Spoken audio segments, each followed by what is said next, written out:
we go. Yeah. Well, hello, and a very warm welcome back to the Andrew Eborn Show with me, Andrew Eborn. Well, who else? Well, I tell you who else. It's the brilliant regular on the show now, Steve Glenn. How are we doing, Steve? Very well, thank you. Yes, lovely day. It's glorious and always glorious to see you. Last time we were talking, we got into the world of artificial intelligence and the extent to which AI is basically replacing various people, making efficiencies in all sorts of industries, but looking particularly at the creative industries. How do you balance traditional techniques with modern tools, especially with AI creeping into the creative space?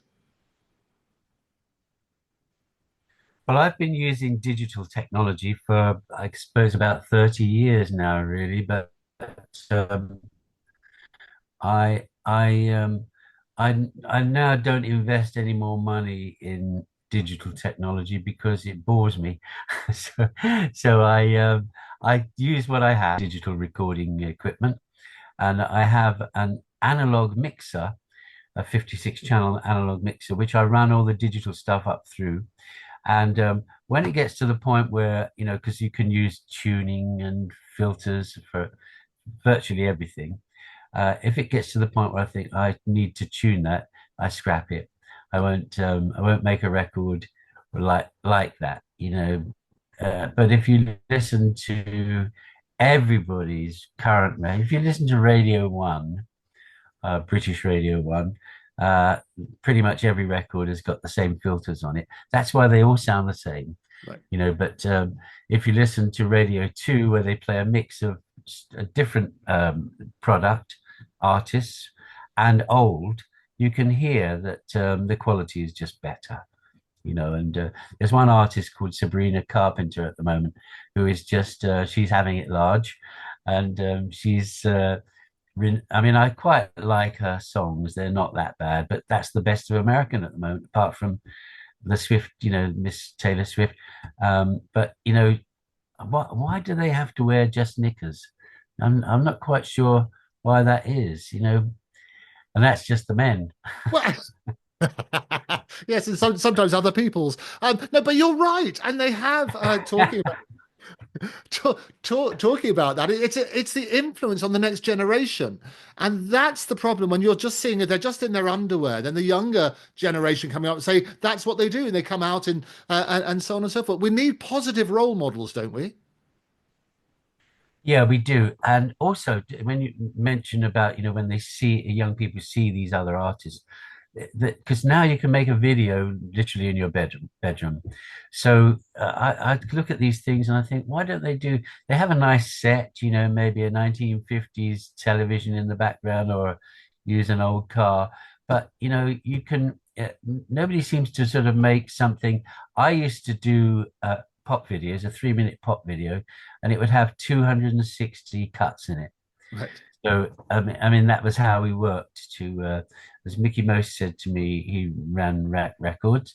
He said to me, "Here's £5,000. Go make a pop video." And in those days, nobody knew what a pop video. This is before MTV. I said to him, "Well, what do you want?" He said, "Well, use your imagination."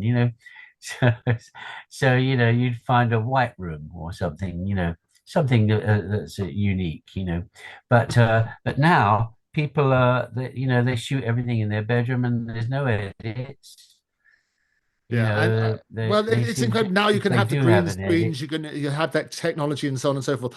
We touched on last time, and we should finish that particular tale about musicologists and how George Martin was basically used as a musicologist to settle a dispute Yeah. that you had. Just remind people about that because it was a Bucks Fizz song which you wrote, and Mickey Most he said he heard somebody else doing a version of it. Tell us the full story. That's right. Yeah. So my song was called One of Those Nights. And I would say it was unique, but I bought a mandolin and I thought, I write a song around using a mandolin. And it just worked out really good. But the melody was, nothing particular. It wasn't anything special, but it was a hit. And so then a year later, Mickey phoned me and said, I've heard a cover version of your one of the songs, one of those nights. And I said, I don't think so, because, I would have heard from the publishers. They notify of every cover. And he said, no, I'm pretty sure. Anyway, he checked it out, and it turned out it was Kool and the Gang, and with their song "Cherish the Love." And so he sued, and they settled a rather large amount. Well, at that time, my house in Hampstead was a certain price, but they paid double the price of that house in Hampstead, and so they must have, but they didn't dispute it anyway. So it was, a very good, for me. It was a very good thing that they'd stolen it. But now people sample stuff and have to pay if they get caught sampling. They have to pay.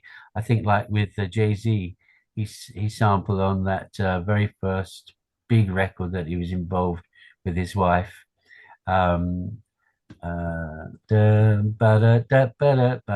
one. Um, that's from I think the Stylistics record. And so many records now have samples. I've had a few myself where they've sampled my things, and I just say, yeah, well, do your own, make your own sounds, But of course, a lot of rap music today is based on samples. So, with the kind of poem over the top. And so that's the kind of limit of their musical ability.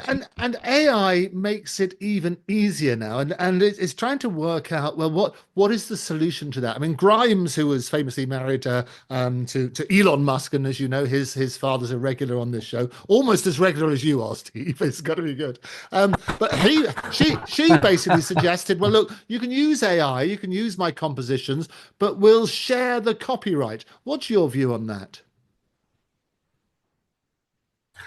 I would rather them not sample, but if they do, of course, as we know, I think Ed Sheeran was in that big court case where he actually won it, although I didn't think he should have done, because there's no doubt that it came from a friend of mine was the engineer on that Sexual Healing Marvin Gaye Yes. recording, which he made in Wilston at Morgan Studios.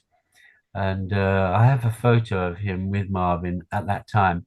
And I remember him saying that while Marvin was recording all of this stuff, he was the engineer. But he thought, what a mess, but it's all jumbled mess.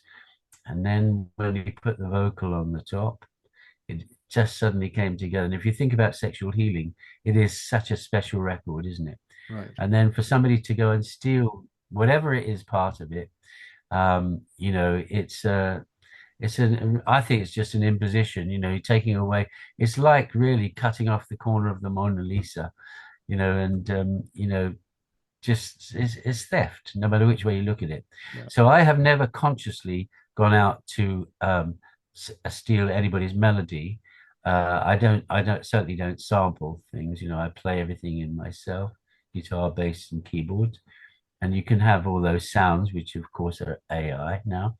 And so I do tend to try and warn people away from sampling. Create your own sounds, even if it's banging on a tree trunk or something, you're better off doing that. Apart from anything else, it gives you such a warm feeling to know that you've created something. Yeah. And that's I get up every day and I go into my studio. I sometimes wake up in the morning and I can't wait to get in there. From the night before, I think, oh my God, and then I'm sort of working on some lyrics and making sound. I think, oh, I'll change that. Sometimes I'm working on 2 or 3 different songs, switch between them, and it's the creative process. Right. And when you're stealing other people's work, it's not creative, Yeah. So that's well, it's interesting. I mean, and you raise the point, as people always say, and that as I say, the whole of music history is punctuated with these different writs. And I always say, where there's a hit, there's a writ. But it's about intention. And I think it's that sort of, so you have to prove it's actual copying, because there's only so many notes and so many variations and so on and so forth. And that's always been the distinction between those cases which have been won, where somebody successfully successfully sued somebody else for taking the song, and those who said, well, they inadvertently or actually came up with it entirely independently. And that boils down to evidence, doesn't it? Yes, there was that case, I think, with Robbie Williams, Angels, which I think they have admitted to being given a tape. I actually own the piano that Vangelis wrote Chariots of Fire on, Oh, supposedly. brilliant. We swapped pianos, keyboard, and it's a baby grand. And some years later, he was sued by a friend of his. He said that he gave him the tape with that melody on. And so now I own the piano that Chariots of Fire wasn't written on because Vangelis lost the case. I So think you they get your kind of money shared back the if you had to. copyright. You say you just swapped it. It But I was, think he's dead now, isn't he, Vangelis? ah, there you go. Well, the estate Yeah. can follow it through. It should be interesting. It is interesting. But no, and these cases will Yeah, that's right. continue. No, he was a neighbor of mine. Right, right. Well, and these cases are really interesting because they work on that sort of basis where you have to get the evidence, and certainly AI can help there. Now I want to look because obviously part of the big debate at the moment is about the data use and access bill, and basically it's the House of Lords amendments are aimed at protecting creators from AI scraping their work. As a composer, how do you feel about the idea of AI firms using your music to train their models without your consent? Yes, it's a strange one. I mean, if the bodies that be, the Performing Rights Society, the Music Publishers Association, can negotiate with some form of percentage of income, this would be good. Well, I mean, we are in changing times, so income from these things should be made. But really, apart from that, really, I still think that if you've got to use something like that to create music, you know, because art is meant to be a human thing, and it's thoughts and love and tears and happiness and laughter and you know, lots of it's life, and AI isn't life. So really, it doesn't really interest me. I mean, I have just bought an app called Chord Chordify, I think it is, or Chord AI, and I only bought it because I I've written over 1,200 songs, and when I listen back to it, I can't remember how I played some of the chords, and I think, well, what inversion is that, So you can put them through this AI program called, it's either Chordify or Chord AI, and it will tell you what exactly what the chords are, what the fingering is on the keyboard or the guitar of what you played, and which I find that's quite good. This reminds me of exactly how I played it. Not that it's going to be of any use to anybody, but me for those particular things. But it was interesting for me that it could do that. And I downloaded it. Took 2 minutes, and next thing I'm pumping my old songs into it. I'm thinking, oh my God, even I played in that key. I can't even play in that key anymore. Black notes. Yeah. I know, there you go. And you say it's only the white notes that make good songs. But yes, it's really interesting. Um, Okay, interesting though. I've added that to the list. Let me know Yes. if you... Sorry, that's my phone No, popped up. adding it to the list. No, it's good. I know we're surrounded now with people listening in and so on and so forth. The phones are There's becoming obviously smarter. Siri. Siri's listening. No, Siri always listens. We work on that sort of principle. But it is interesting. I mean, you mentioned about, I mean, we've Ellis Rich, who you probably know very well, the ex Yes, chair of the yes. PRS, and we were talking about obviously the same sort of thing for him, and say, look, it is tantamount to theft when AI scrapes or these machines scrape the internet for copyright works. And a lot of people turn around and say, well, there needs to be a commercial side to it. The difficulty is this, though, Steve, is that if you're taking millions, literally millions and millions of compositions to come up with all the different ones for this machine. How do you divvy up the money? It's already pennies in publishing. It will be fractions upon fractions of pennies in the AI world. What's a fair commercial solution? Well, you probably know that the percentage that a publisher takes off of a sale is 8%. Airplay, the artist gets nothing, and it goes to the publisher and the writer, and so I'm I'm I'm thinking that really, because I listen to a lot of commercials. You probably play commercials in your program, or certainly within some of the programs you've been in, and it amazes me that because they might say, "Oh, we want something like Herb Albert," and then the writers literally change a melody of Herb Albert. There's that song "Rise." You remember that one? Yes. Beautiful piece, and it was unique at the time. But now you can hear 4 or 5 different ads playing something like it, and I guess if you're going to do that, AI is good because you can just tell it what to do, and it will come up with that. But what with regard to payment, I think that, like I say, the Performing Rights Society should get in there. In fact, they just asked me if I would be or stand as a director, but I thought, oh God, I don't want to, it's too much to deal with, isn't it? Really, all the problems of the future with income for writers and income for publishers.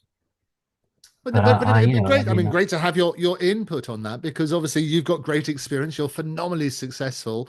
Being able to put your point of view there has got to be powerful, hasn't it? Or have you well, already officially turned them down? yeah, I have turned them down, but I would advise anybody that if you're going to do something in this industry, keep hold of ownership. Don't sign away any ownership. You can license off periods of it, but keep the ownership because I mean, you only need to get one song in one amazing film like that Barbie girl. I did hear what the income was from the Barbie movie, and it was astonishing. What Just was it? What figure have you heard? well, millions, millions. It was just astonishing, and if you think that, I remember when Barry Mason he wrote "Love Grows Where My Rosemary Goes" in this Gwyneth Paltrow film, and he phoned me. He said, "Steve," he said, "you'll never guess." He said, "They've just paid me £1 million for this." It was already a hit, and yeah, so it can be very lucrative if you own it. Oh no, I think it's sound advice, and this is why different companies are buying up people's copyrights and so on and so forth. But talking about then ownership, if AI generates a piece of music based on your style or past work, who should own it? Should it be you, the AI developer, or no one? Oh well, yeah, this is because I hate going to court. I've got something else, a film I made, which a documentary which somebody has used some of my footage, and I spoke to some time ago. Remember, Ross King from he does the Hollywood, Yes. and he said to me, I looked at his email the other day. He said, "What count how many broadcasts and then send a claim to the film company, to the broadcaster." Um, but really, it's either that or you go to court. And to be honest with you, I just don't want to go to court anymore. Those the times when I have had copyright infringement are too stressful, and they're time consuming. And it's just not the effort is not worth it. Yeah. Well, I always say there's a classic cartoon from the 18th century which depicts litigation. It has a cow, which is the word litigation on. You've got the plaintiffs pulling the horn of the cow, the defendants pulling the tail, and you've got the lawyers milking it. I haven't seen that one. And so if you could, but it is an interesting discussion because in the current climate, where do you draw the line between inspiration and theft? Well, once again, there has to be a judgment made, doesn't there? So these are all things which I would hope the performing rights, as they take a percentage of my income, uh, uh, the Music Publishers Association, they've all got to get together, PPL, Photographic Performance, they've all got to get together and determine the future of this. At the moment, I think it's sort of all kept in check relatively well, because it's still, like you said, where there's a hit, there's a rip, but also people know it with the hit, if there are samples in there or if people have recreated something. Because, you just use your ears, you can hear if there's something similar. And then it's down to people like yourself, lawyers, who would determine whether or not it's worth going to court, or if you can get a settlement, terrific. But really, there should be PRS and Performing Rights Society and other bodies should be working hard at establishing how, percentages, who Yeah. gets what. Well, and as I say, that's the difficulty because you're inspired by millions of compositions, literally millions, and this is what they'll Yeah, say. there is no determination at this stage, but I'm sure it will come very soon, Yeah. because as you say, AI is on the rise. Yeah. Well, one of the things the Lord's amendments suggest to the bill is they want AI firms to reveal their web crawlers and how they use creative works. As a composer, would knowing exactly how your music is being exploited by AI, would that change how you approach your craft or protect your rights? No, I would always still continue as I have and release anything that I intend to release, and trust in the system. But we all know that the system breaks down every now and then, and but there's nothing else I can do, and really, I guess it's the PRS have got to engage with the AI, the people that make the AI. They've got to engage with each other. At some stage, it's going to happen, isn't it? Oh no, absolutely. Well, that's how they all started. Remember Napster and so on and so forth, the whole digital downloads, and they always started out as the pirate and then became best buddies. Now, I mean, some argue that AI can enhance, obviously, creativity like a tool for composer. Others, like including many artists, call it a threat. What's your take? And can we find a win-win where AI boosts music without trampling on copyright? No, no. If they're going to be copying something or making something that's similar, it is tramping on copyright. At some point, they have to pay their way forward. So if publishers have got to do licensing deals, and AI creators have got to buy a license, which the money will then go back to the creators. And it doesn't matter what the creation is, they have to put. I mean, tech companies have enough money, don't they?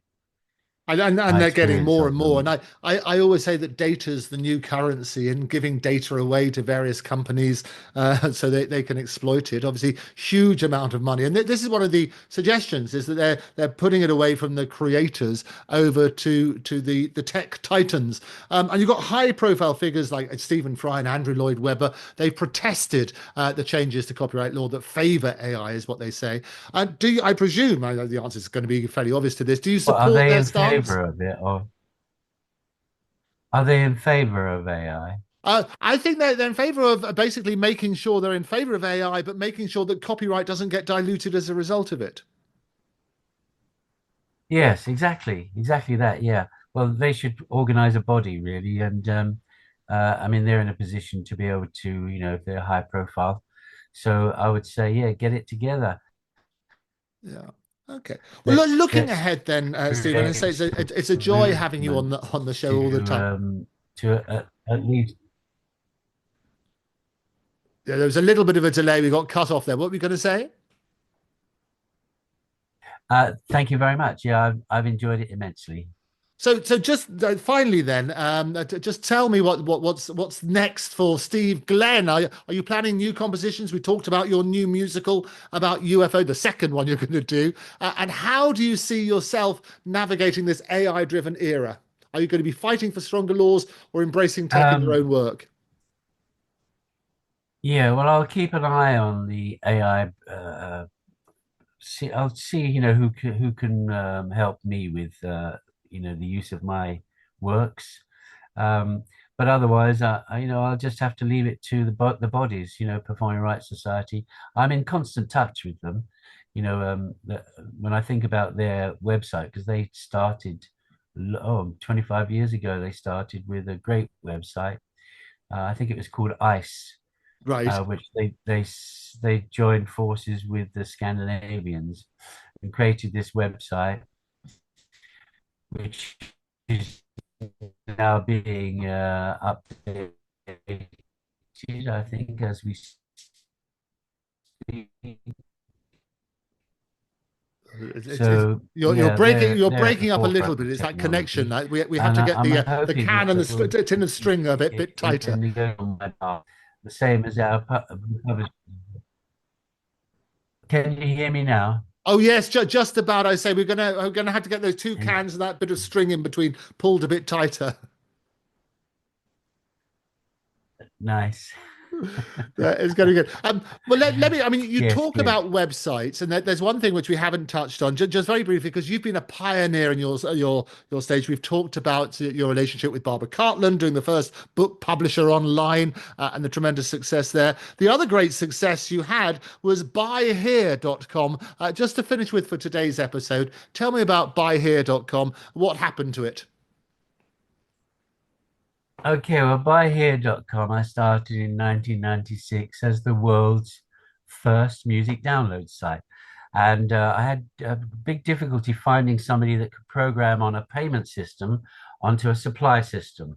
The two systems are different. You can supply, but it has to be free. But until you decide you want somebody to pay for it, and then that was the difficulty. I had two or three different companies that just couldn't do it. So eventually, I found a South African company that came up with the payment system. And back then, it was a case of buying units and using the units to exchange for the music. And I went around all the record companies, and I picked up the rights to a lot of them because they didn't even understand what streaming and downloading was.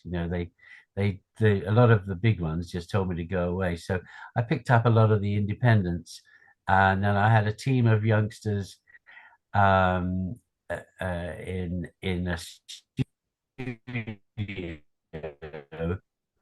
uh, d- digitizing because most of the recordings were analog tree, and this was back in '96. And I also started filming uh, documentaries, well, interviews really with famous people, mainly kind of footballers and pop stars. You know, I remember I did one with Harry Redknapp, Right. and that got about 10,000 streams based on 79 pence a stream, a view. And Harry Redknapp was good value, quite funny. And I remember thinking, oh my God, this is a gold mine.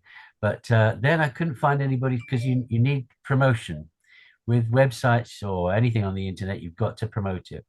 So through somebody else, I got to meet up with Stelios from EasyJet, and Stelios was very interested in taking over my buyhere.com.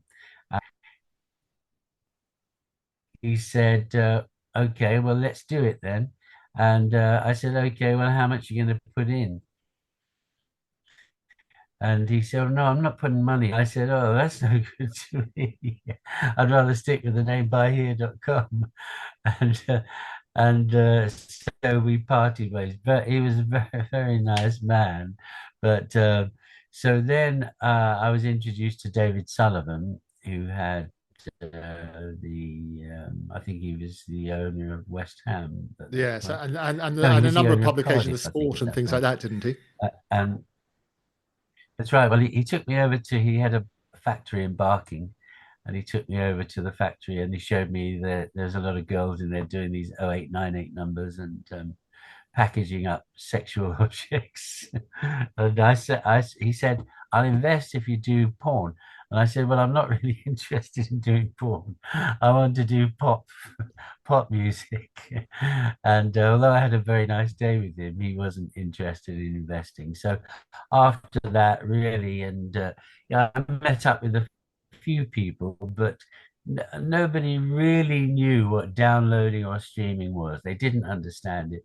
So after I invested quite a lot of my own money, I eventually pulled out and moved away from that. But Barbara Cartland, we kept running as the first online, well, certainly the first UK's books on demand, and that was very successful. So that kept running until I guess until David Cameron came in and started killing my customers.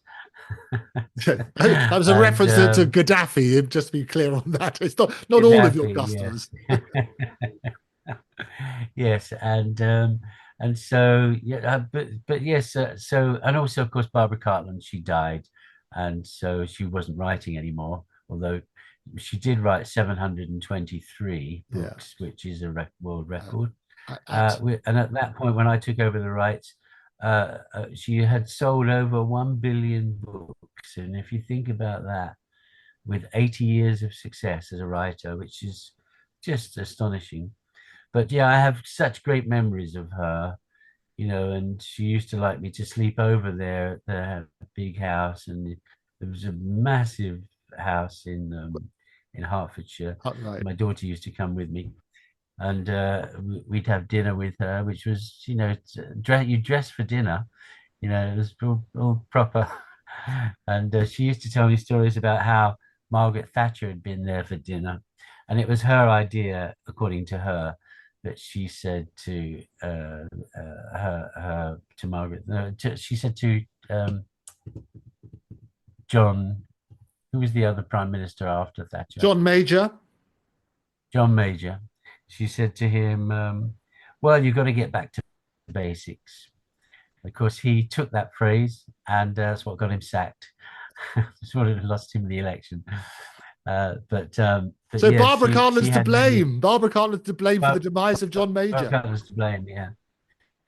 Yeah, no, interesting stuff. She was a great character. Yeah, and she loved to flirt with men, and even at 98, which I have here because on her 99th birthday, I had a party for her, right, and I had a cake made. Yes, with the world's biggest selling author on there. I've still got the cake here, which we never cut it that day. Oh, you have to show us next time. You have to dig it out. It'd be lovely to see. Yes, I will. Yeah, I've still got it.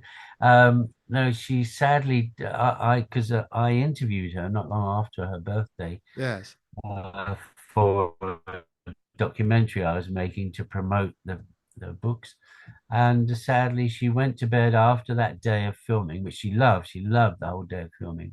Yes. Because she has a tree in her back garden. Well, it's I think they've got about 50 acres, which was planted by Queen Elizabeth I, 500-year-old tree. And the estate there, I mean, it's fairly unique. They have their own petrol station. Oh, is that right? Good. I hope they have a good supplier. No, they don't. They had long stopped using it as a petrol station, but just goes to show you what money can buy in those days. I don't think anybody today would have their own petrol. I don't think even Ed Sheeran's got his own petrol station on his estate. But it was great, because they had a lake, a beautiful house looking down a valley with a lake at the bottom. Just a beautiful. It was a lovely way to spend 2 or 3 days a week. I used to spend over there. Okay. Glorious. But yes, so sadly, after this one day in filming, she went to bed, and 10 days later she died. She was 99 then. Good heavens! Well, there we are. There's the influence you have as an interviewer. It's got to be worried. Guilt is a terrible thing to live with. Just in case, Steve, how would you like to be remembered?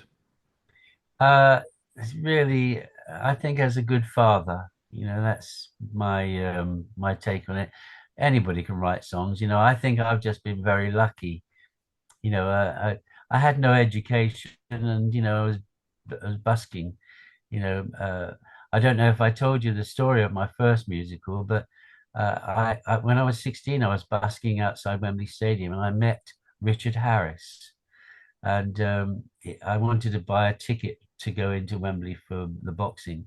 And Richard Harris came up and he watched me busking, and he said, "What are you doing there, lad?"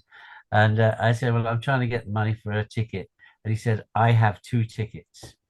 And so he took me in. We went to the bar, and I mean, today you'd think he was maybe, gay or wanted something in return, but to know he just had a spare ticket. He took me in, and we became friends. And then a few years later, I met him. I was a singer in a nightclub in the Stork in Swallow Street, Yes. and he came in, and we became really good friends again, and used to take me to the boxing. But on a lot of nights, I'd have two shows, and they'd be sellouts. And this particular night, which my first musical is about, um, it's called Letter Girls, because there was prostitutes on every table, and they were called Letter Girls. Um, he he said, "I got a ticket for the Bugner Frazier fight tonight at Earl's Court, and you're going to come with me." And but Al Burnett, who owned the Stork Club in Swallow Street, said, "No, you can't go. We've got too many people coming in. I'll take the ticket." So they went off together. But Richard Harris was such a lovely man. When he came back, now in the meantime, I had made a bet with a famous Italian. I won't tell you who he is, because a lot of famous people used to come into the store. A famous Italian about who was going to win the fight. And he bet his yellow Lamborghini, and I had nothing except his girlfriend, and he wanted my girlfriend. So I bet my girlfriend, and I lost. This is a true story. This is a true story. And so, so when Richard Harris came back, I was thinking, "Oh my God, how am I going to tell her?" And when he came back and he said, "I've got a surprise for you." And he introduced Joe Bugner and Joe Frazier, and they came and sat with me. I'm talking to them. And then Al came over and said, "It's time for your second show." And they said, "But you're singing here tonight." And I said, "Yeah." And they said, "Could we come up on stage and sing with you?" Oh, So I had brilliant. Joe Bugner one side and Joe Frazier the other, and we did "If." Do you remember Of David course, Gates' of "If"? course. Oh, And fantastic. anyway, so that's the story, the basic Well, story of we my love it. How first did your music. girlfriend feel that you gave her away? Well, funny enough, I lost a few things of hers. I lost a mini in a card game one night. I love it. Steve. It's always a pleasure having It's you. why I don't gamble now. A wise move. I think any current girlfriends or other love interests Thank you are very maybe much. very worried. It's got to be good. Steve, an absolute delight to have you on the show. Thank you very much for joining us, and we'll see you next time. Take care. Thank you, Andrew. Bye bye.